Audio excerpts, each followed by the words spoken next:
All right, first part is tilling it up. I'm gonna do another planter box next to this one. And this one seems to be doing pretty good. It's raining right now, and it's been raining quite a bit, so it's either you work in the rain or you don't work at all.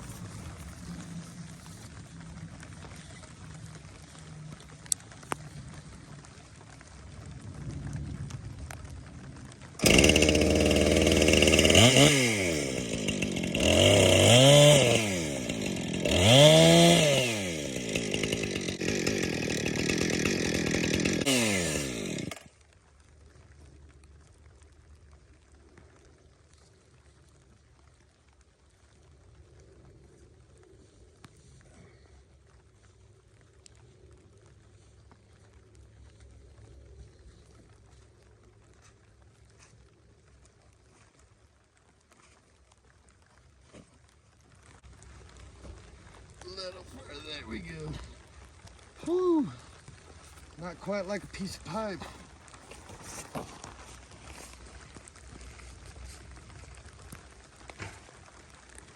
All right, so there it is. It's not quite a square, but yeah, she's getting something over there. Anyways, I raked out here and I'm gonna cut the end of that off. The reason I do that is because if you get dirt on a chainsaw blade, it dulls it quicker than shit, so. But yeah, there it is. Strawberries will get planted there. So there's a couple of things I wanted to let people know about strawberries. There are two types of strawberries. Here, let me zoom this out. There are two types of strawberries. There's a thing called everberry strawberry, and they produce a kind of a smaller strawberry throughout the growing season. They don't just have one season and quit. They produce until, you know, the hard freezes. The other part is Juneberry, and these are Juneberry. They produce one time, and usually it's in June, and that's the whole reason they call it Juneberry. But thing about strawberries is they produce really good for the first 2 to 4 years. After the 4th year, you know, they really start losing their production. So what you do when you're transplanting them, these big crowns that you see here, you don't want to take this. This is established. This has been here for a couple of years, you know, and it's kind of already gone past its peak.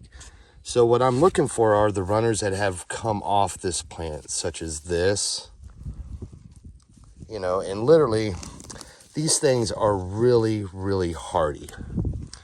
And you could just pull that out of the ground and plant that. And literally with this one starter, you could start a whole strawberry patch with it, because this will become that, and then that will become that. So it takes a little time, but it does happen. The sun is starting to come out, which is a great thing. Got a break in the clouds. But yeah, a little thing about Juneberries. What I plan on doing is with my planter boxes is putting them in there, and after the 4th, you know, year, I'll have the other planter box to start the starters. I'll have like a staggered season between the two boxes. That's my plan. See how it works out. Stay tuned. Hope you guys enjoy. All right, so I pulled from there. This is what it looks like. They're all just kind of in there on top of each other, and yeah, they'll do fine. You see the little dry runners right there. But I'll leave the crowns there, let those produce, and I'll let these other ones grow over there in their planter boxes and start producing next year. Perhaps this year, I don't know. All right, so we are off.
So there it is.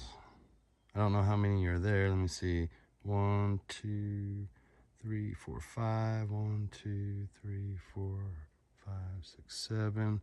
So about 35 starters, maybe 40. I snuck a little extra over there in the corner, but it won't hurt. Looks good. Now the sun's coming out, doing its thing. My blueberries are starting to do their thing. Next year I'll prune them back to get them to grow evenly. Raspberries are looking really good. So yeah, those are my raspberries. And my fruit trees are all doing good. Fixing to spread that stuff over there out. Fun, fun. So I've worked up an appetite. Yep, grease is dripping down onto my eggs. See how it turns out. All right, so I got my bread. Let's see what it's looking like.